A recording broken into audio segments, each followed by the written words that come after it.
নমস্কার। ঠাকুরমা স্বামীজি গুরুদেবের শ্রীচরণে প্রণাম জানাই। সূত্র কল্পতরু শ্রীরামকৃষ্ণ, সেখান থেকে কিছুটা অংশ পড়ে শোনাই। ভগবান কল্পতরু, কল্পতরুর কাছে বসে যে যা চাইবে তাই পাবে।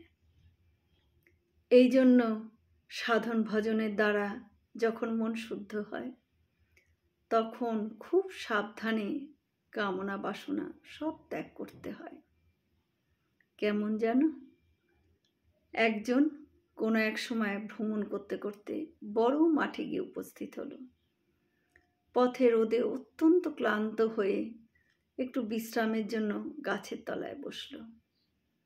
বসেই সে মনে মনে ভাবলে, এই সময় যদি একটা ভালো বিছানা পাই, তাহলে তাতে শুয়ে ঘুমিয়ে পড়তাম। সে যে কল্পতরুর নিচে বসেছিল তা সে জানত না। মনে মনে যেই ভাবা, অমনি একটি সুন্দর বিছানা এসে হাজির হলো। সে আশ্চর্য হয়ে গেল এবং তাতে শুলো। শুয়ে মনে মনে ভাবল, এই সময় কোনো স্ত্রীলোক এসে যদি আমার পদসেবা করে, তাহলে খুব সুখে নিদ্রা যায়। এই মনে হওয়া অমনি এক সুন্দরী যুবতী এসে তার পদসেবাও করতে লাগলো। তখন আর তার আনন্দের সীমা রইল না। তারপর তার খুব ক্ষুধা পেল। যেই ভাবা, অমনি তার সামনে নানান রকম পদ এসে জুটে গেল। তারপর সে ভাবতে লাগলো, এখন যদি একটা বাঘ এসে পড়ে তাহলে কি হবে? যেই ভাবা, অমনি এক প্রকাণ্ড বাঘ লাফ দিয়ে এসে তাকে মেরে ফেললে। এই সংসারেও জীবের ঠিক এরূপ দশা ঘটে। ঈশ্বর সাধন করতে গিয়ে বিষয়, ধন, জন, মান, যশ ইত্যাদি কামনা করতে থাকি আমরা।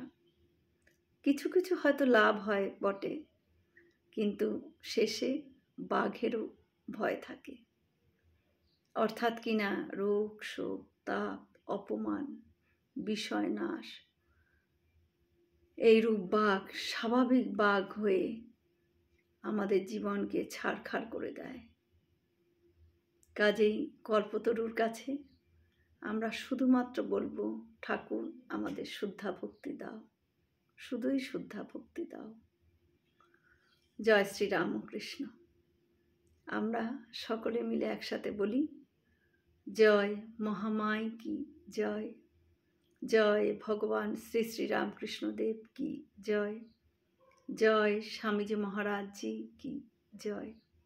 হয়তো অনেক ভুল ত্রুটি হলো, ঠাকুর যেন আমায় ক্ষমা করে দেন। সকলে সুস্থ থাকবেন, ভালো থাকবেন। ঠাকুর মায়ের কৃপা দৃষ্টি সকলের ওপর বর্ষিত হোক। শুভরাত্রি।